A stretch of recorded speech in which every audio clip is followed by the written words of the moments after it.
Medicaid beneficiaries, they're not this nebulous group out there. They're our friends, they're our neighbors, and they're our family members. And these are real people with real lives that need real help.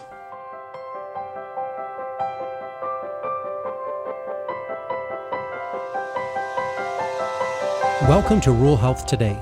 I'm J.J. Hodshire, President and Chief Executive Officer of Hillsdale Hospital, and this is a podcast where we connect you, the listener, to what really matters the most in rural health. I'm thrilled to be in the studio with today's special guest, Dan Bucci from the American Hospital Association, an association that is very close and dear to Hillsdale Hospital. And Dan, first and foremost, welcome to the podcast. It's great to have you on. Well, thanks for having me, JJ. I appreciate it. Absolutely. And you and I have had a history together. We actually were able to be together in California not too long ago and had a conversation about some exciting things that were happening at the American Hospital Association. But man, has a lot changed since then. But before we get into that stuff, why don't you just tell the listeners a little bit about yourself, your background, a little bit about what you do at the American Hospital Association? Sure, thanks. And yeah, you're right. A lot has happened and look forward to getting into that. But I am the regional executive for Region 5 of the American Hospital Association. And Region 5 is made up of a number of the Great Lakes states, so Ohio, Michigan, Indiana, Illinois, and Wisconsin. And really what my role is as a regional executive is to be the front door to all of the hospitals that are AHA members, make sure they're connected with AHA, they're benefiting from the value of membership, and one, that we're learning from them, that we're hearing from our members, and that insight and input is guiding the AHA in the steps that they take in Washington and on the ground. And certainly a lot of issues that we share in common, especially in light of some recent news announcements about Medicaid cuts and some other things, which we'll talk about here in just a minute. But I'm gonna ask you a quiz question here. Okay. And I hope I'm not putting you on the spot, but what percentage of hospitals in the country are members of the AHA? Yeah, great question. So it's the vast majority. So the American Hospital Association has been around since 1898, and we are the voice of hospitals. And so we've got about probably close to about 3/4 of the hospitals in the United States as members, and that's everything from nonprofit hospitals to for-profit to children's hospitals and cancer hospitals and things like that. So we represent a big tent, big systems, small independents, rurals, 800 beds to 25 beds. Yeah, and you're working on issues that are very important to us in rural. I'll talk about rural specifically. Obviously, to your point, you're dealing with major systems with 10,000 employees. But their issues are similar to ours to a certain extent. And I think that's very important. But before we get into really the meat of our discussion today, can you tell us a little fun fact about yourself? Maybe something you've done in your lifetime, somewhere you've been that would really connect with our listeners? Sure. So a couple of things. One, I cut my teeth in Washington when I was a young pup right out of college or high school. Yeah, college. And, left Ohio and went out to DC without a job and ended up landing with then Congressman Rob Portman from Ohio, later became Senator Rob Portman. And that was just a great experience for me. Just a great person to learn from, a great person to work with. And you have a lot of opportunities to do a lot of things at a very young age when you're a staffer in Washington. And ultimately ended up working in the Bush administration for 2 years. So that was a great experience. And I was in Washington at a very crazy time. When I look back at my experience, I went through things like the 2000 election, the Clinton impeachment. I was there for that. I was there for the whole tragedy of 9/11. The anthrax scare. I don't know. People don't really remember that one. No. And then where you had to go through every piece of mail. They had to go through. I think there was a receiving area in DC because I remember a little bit of that. There was, and that was work from home before work from home was a thing. Yeah. And then the last thing was I was there for the DC Sniper, and that was just a surreal experience. Yeah, we all remember Chief Moose, I think was his name, That's on right. television every night talking about the challenges. And that's right. So you've seen a lot. You've been around a lot. I had a great opportunity to get to know you through the Michigan Hospital Association and the work that you're doing there for us. You're presenting at our meetings, talking a little bit about what your organization is doing. And I'm going to get into the heart of some of those issues. But, today we're going to talk about the role of hospitals as it relates to the relationship in government affairs, because I think it's very important. Many times we think that it should function as a separate department. Others don't even have involvement in government. But that is a lot of where our funding sources come from. So we should have a say in it. And obviously, it's impossible to function as a healthcare provider in rural America without being aware of and involved in government affairs. So much of what's happened at the Capitol has an impact on how we do our business each and every day, how we serve our communities. I'm excited to let our listeners know that Dan is here to share his perspective and insights as a regional executive at the American Hospital Association. And we'll talk about the current healthcare legislation that's right now gathering a lot of headlines across the country, specific to federal funding, and of course, what it has to do with rural health and healthcare in general. So, Dan, why don't you give us an overview of what the AHA does in national healthcare advocacy? And then I'm going to ask you a follow-up to that is what relationship between the AHA and governments and then AHA and the hospitals play? Sure. Well, and you raised very good points, JJ. And, hospitals are so dependent on the government as a major payer with respect to Medicare and Medicaid. So we do need to be at the table. The old cliche, if you're not at the table, you're on the table. Yeah. And that's no more true than it is today. Agree. And the good news for that is that the American Hospital Association has an incredible team in Washington. We're headquartered in Chicago, but our team in DC is top notch. Our advocacy group, our lobbying team is well respected on the Hill. They are sought after as subject matter experts and key advisors. Rick Pollock, our CEO, is a fixture in Washington and highly respected. Yes. So the good news is, we're there. We're the boots on the ground 24/7, and we've got your back. And that's really, that's AHA's main role, is to be the hospital's voice in Washington. It's incredibly helpful when our AHA members are with us and helping us do that work. But that's what our DC team is thinking about 24/7, 365 is what can we do in Washington, in the halls of Congress, within the administration, in the courts, nowadays in the courts, to be that voice for our hospitals. So Dan, how does the information, go upstream? So, you represent a region, and we've talked a little bit about that, and you have other regional directors that participate. And when information is brought to you at our level, when I say our level, like the Michigan Hospital Association, we're talking to you about issues. What do you do with that? I mean, you're taking it back. Are you the team? Is there another team that's going to Washington? How does that work? Yeah, great question. So one of the, and you alluded to this, but one of the great things about my job is I get to work very closely with the state associations in my region. And I'm very fortunate. All 5 in my region are very strong, have great leaders. Brian Peters is at the top of that list, the CEO of the Michigan Health and Hospital Association.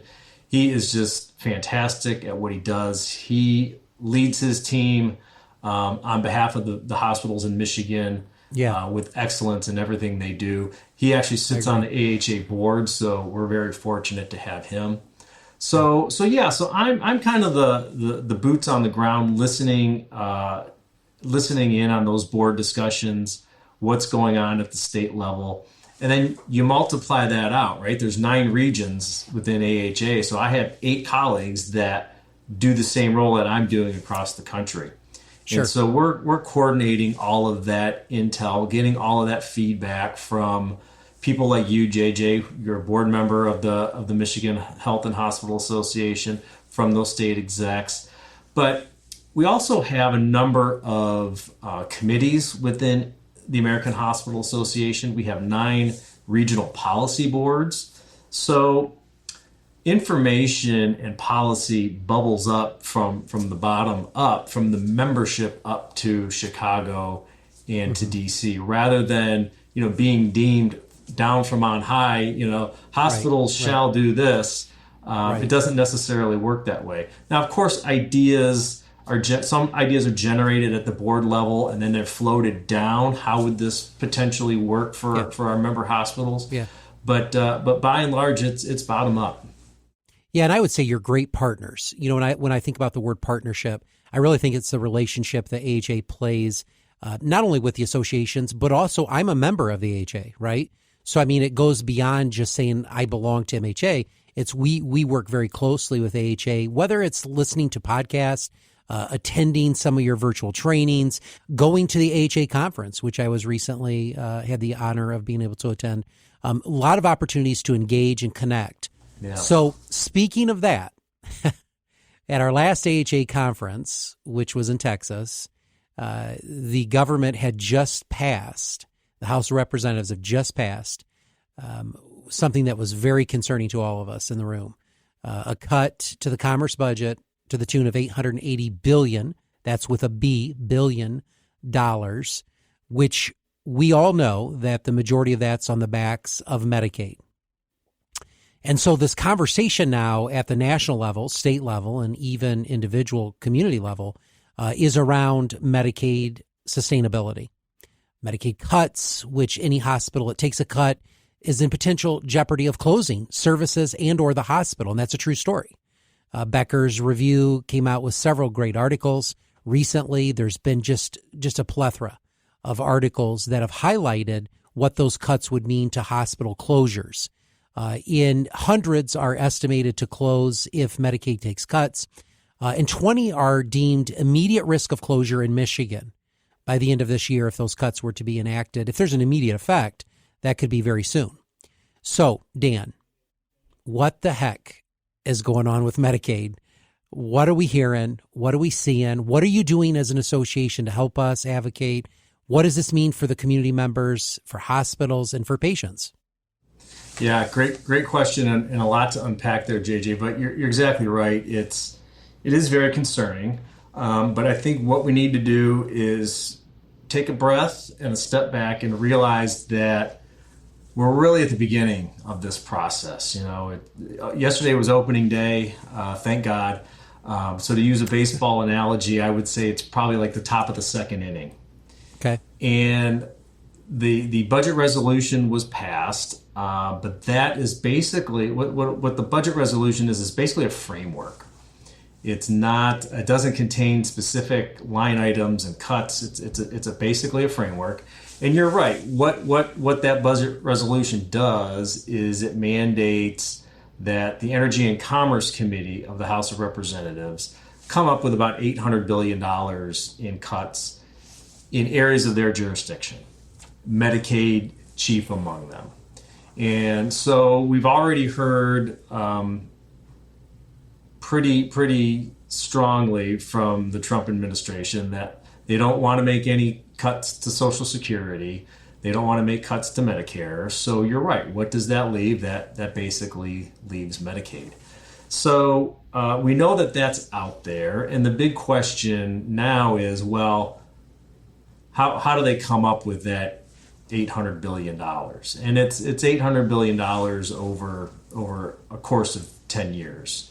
So there's a number of ways that they can do that, and a lot of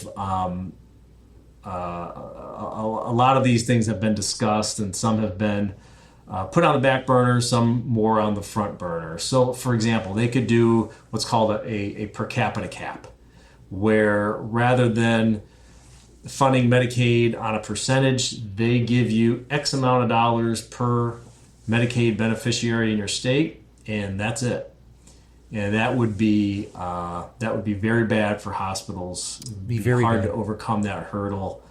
You couldn't. And that's one that I think is kind of on the back burner. I wouldn't say it's not. I wouldn't tell you it's not going to happen, but I think that is one that they have put on the shelf, so to speak.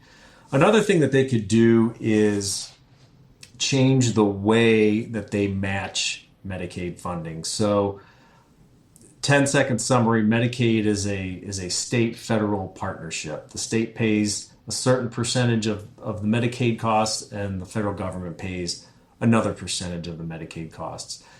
The federal government could decide to lower the percentage that they match from what the state pays.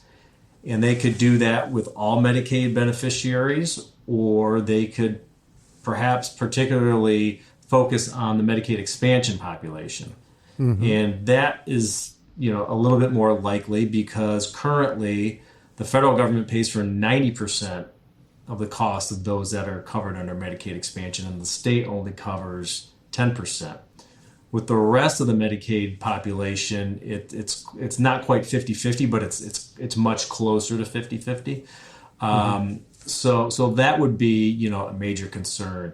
And so bottom line, because Dan, the shift would be to the states. Exactly. And in places like Michigan, where they operate in deficit, where are you going to get that funding?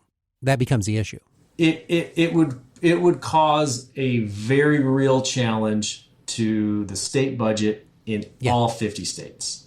Correct. And if that's the case, the state is going to have to make a choice. We either reduce the Medicaid rolls, we cover fewer services, and either way, it's not good for hospitals. Then we have more uninsured. We have our bad debt will go up, things like that. So it's a challenge across the board. One thing that I think is most likely, if I had to say this is the most likely thing to occur, is I think they may implement some sort of work requirement. We've seen this in some states, and it really hasn't had much of an impact. But that is one thing. It's popular out there on the streets. If you're an able-bodied Medicaid recipient, you should have some sort of a work requirement. So we're definitely, keeping our eye on that one. Yeah. And so, Dan, you've been around longer than me in terms of politics. And obviously you've had federal experience far greater than anybody probably even listening to this podcast. Have you ever experienced a time when it was this deep of a cut recommended?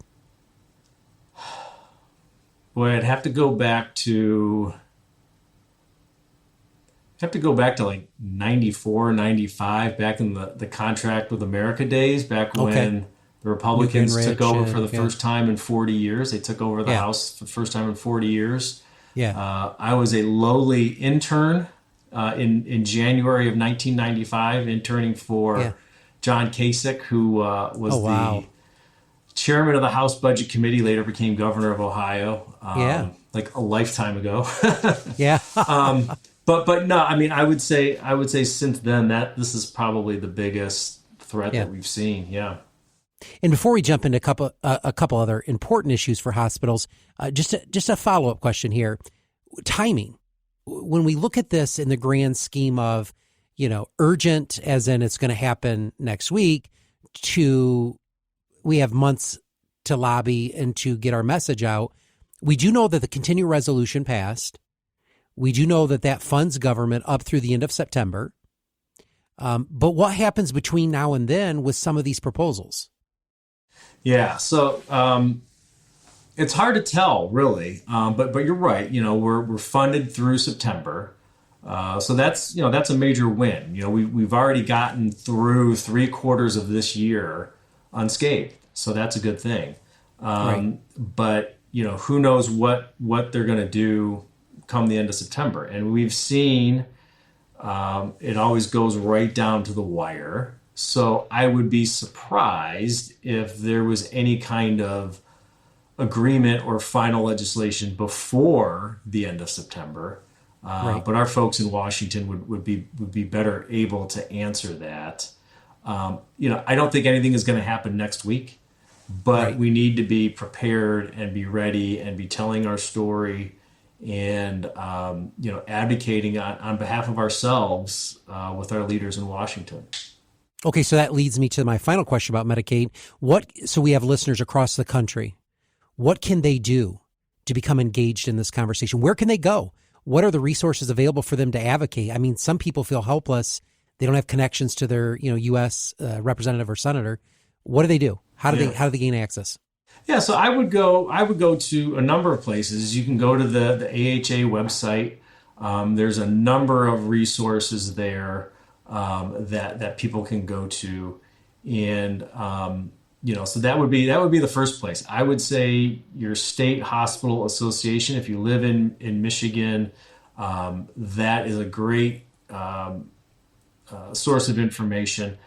But I would tell people, hospitals need to tell their stories, and a lot of times it's better when the patient tells it, and they speak from firsthand experience. And it's not hard to be an advocate. It's a phone call, it's an email to your member of Congress. They don't seem to be doing many town halls lately, but Yeah, I think there's a couple that have canceled. right. But members of Congress are human beings, and you can talk to them, you can talk to their staffs, and really just talk to your friends and family. Let them know what's at stake. And Medicaid beneficiaries, they're not this nebulous group out there. They're our friends, they're our neighbors, they're our coworkers, They're our family. and they're our family members. Yeah. Absolutely. And these are real people with real lives and that need real help. And the last point I'll raise on that is, the talking points for some political leaders is we're not getting rid of Medicaid, JJ. That's an untruth you're spreading. And they're absolutely right. The Medicaid patient is still going to have their Medicaid card. The problem is the reimbursements are cut so low to the hospitals that those hospitals will eliminate programs or even eliminate their hospitals. You won't have access to health care. That becomes the issue. It's like having a brand new car, but no gas in the tank. It looks pretty, just like your Medicaid card. It's going to look pretty in your wallet. But in communities like Hillsdale, where we have no public transportation, the nearest hospital 45 miles away, it's about life and death. It truly is. And so we have to remember the conversations about cuts to hospitals is cuts to care. Right. Yeah, I couldn't have said it any better than you just did, JJ. And it's absolutely right. And hospitals don't cut services because they want to. Right. Absolutely. That's a worst case last scenario. And there's reasons behind it. I mean, hospitals are grossly under reimbursed for Medicare and Medicaid as we sit here today before any cuts are made. So yeah, you're right. If any cuts are made to Medicaid, rural hospitals, certainly, but all hospitals across the country are going to have, hard decisions to make. There is. Absolutely. All right. So let's move on to something else. We've had some wins in some other areas. In the state legislature just recently, we had some expansion to coverage in 340B program at the representative level. It has to go over to the House. But 340B, it's an important program to hospitals. Can you give us a little background, what 340B is, and then what you're doing as an association to help protect that? Sure. So 340B is a program, and it's called 340B because that's where it sits in the United States Code. Title X, Section 340, subsection B. And basically what it does, in a nutshell, is it allows certain hospitals that care for a large portion of the Medicaid population to benefit by purchasing certain pharmaceuticals from the drug companies at a lowered, discounted cost. And hospitals use that savings to basically reinvest in the services that they provide to the community, or direct services to the communities that they serve. And this program is under attack from a number of different angles, and mainly because the pharmaceutical companies don't care for it. They don't like to give their products at a discounted price. Discount rate, yeah. Simple as that. So we are eternally vigilant on 340B. There's a lot of hospitals where that 340B program makes or breaks their bottom line and allows them to stay open and to keep service lines open.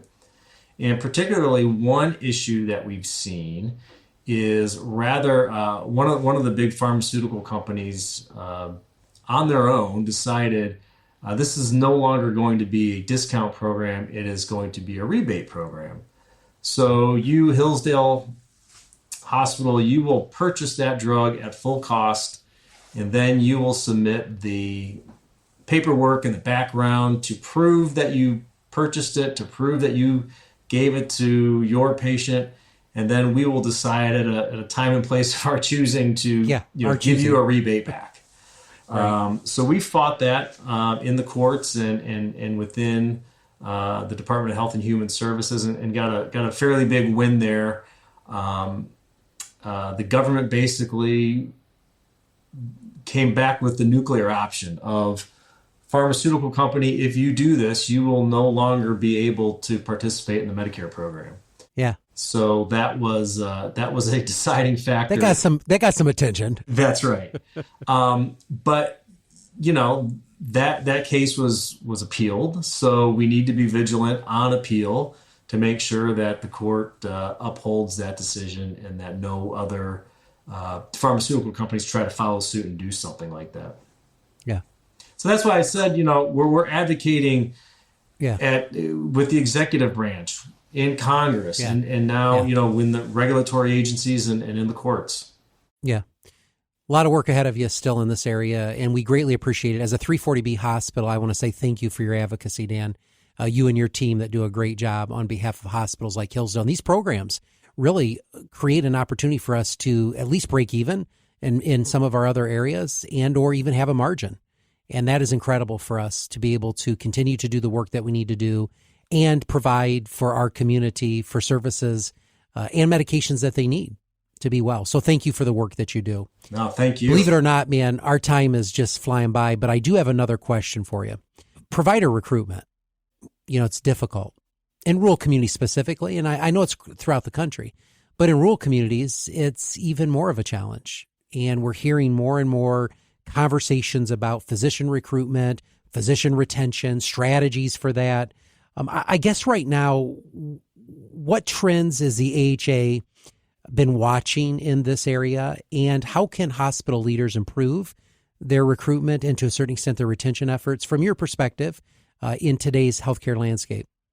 Yeah, great question. And healthcare is not unlike a number of industries where they're having trouble finding people to fill jobs. And it's from top to bottom. It's at the physician ranks. It's at the nursing ranks, and anything with a tech after it, a rad tech, a surge tech.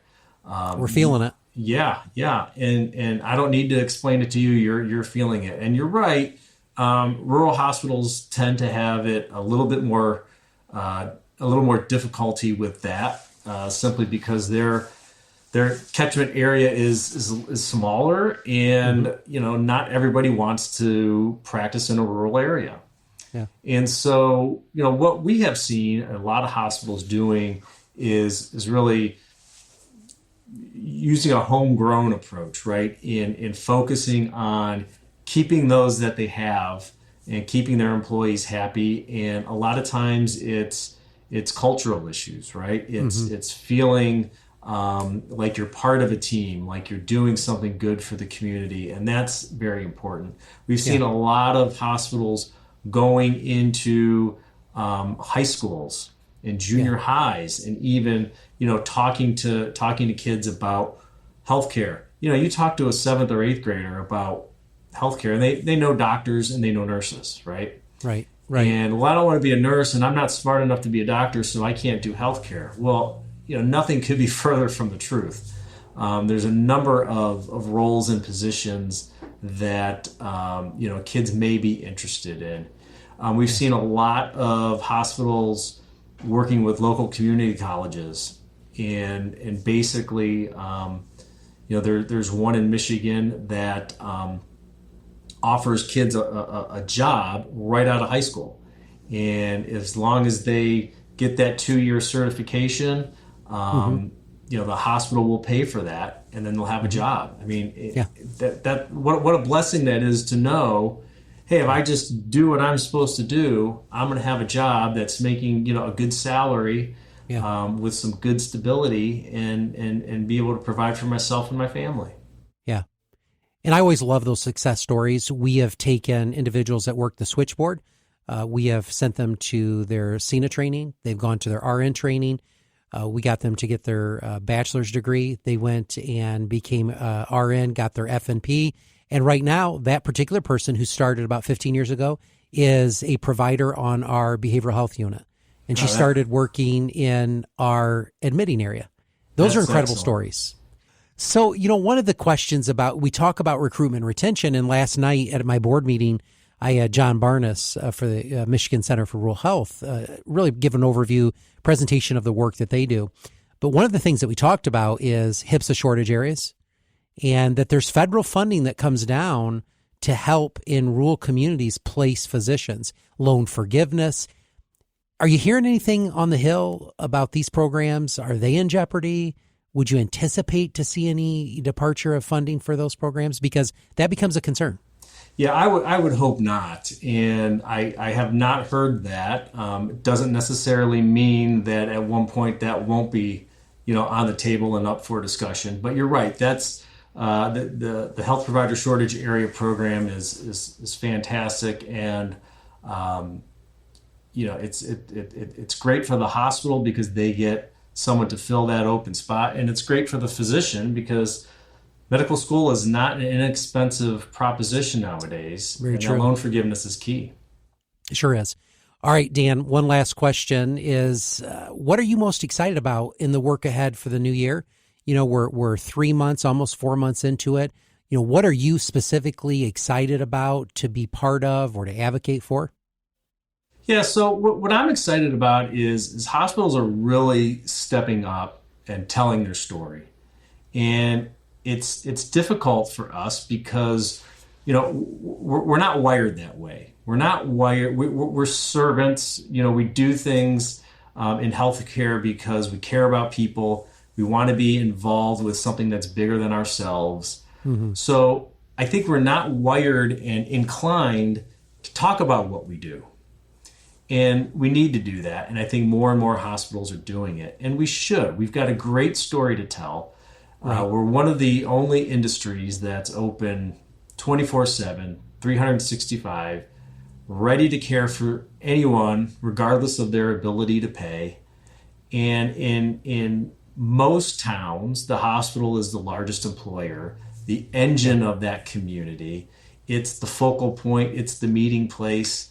And we do really good things, from our small and rural hospitals to our largest systems that are academic medical centers training the next generation of physicians and medical leaders. We need to let people know what we're doing. We need to tell our story and not let somebody else tell it for us. And I'm really excited that more and more folks are doing that, because that's why I do what I do, because I feel who better to advocate and work for than those that are taking care of our loved ones, and at some point ourselves, right? We're all going to be there at some point. And right. I just take great pride in being a part of that healthcare community. Dan, it's always a pleasure to have you and to talk with you about issues that are impacting our communities, our states, and our federal government. And I really appreciate your perspective. The great news about, the work that you're doing is it's impacting so many lives that you don't even know the lives that you're touching. You don't know that you're touching the Medicaid patient in Hillsdale County, Michigan, living from paycheck to paycheck, but you are. I just want to congratulate you and thank you.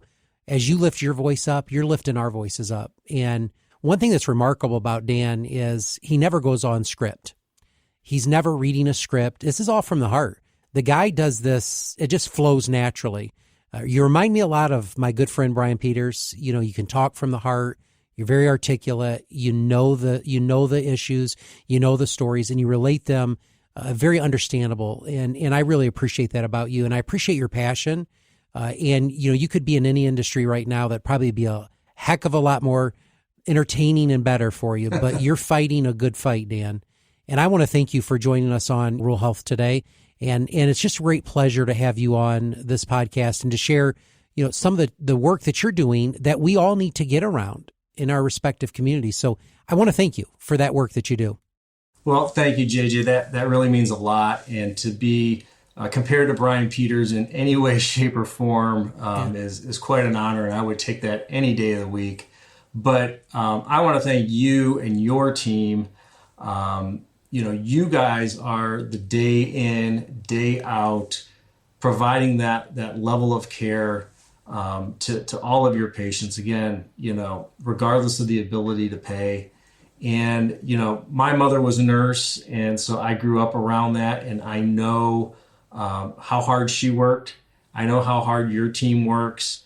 Nurses without nurses, the whole healthcare system crumbles. Fails. Right? They make fails. the world go round. And it's not an easy job, and not just nurses. Everyone in that building, they're doing it because they have a calling, and that's Absolutely. very admirable.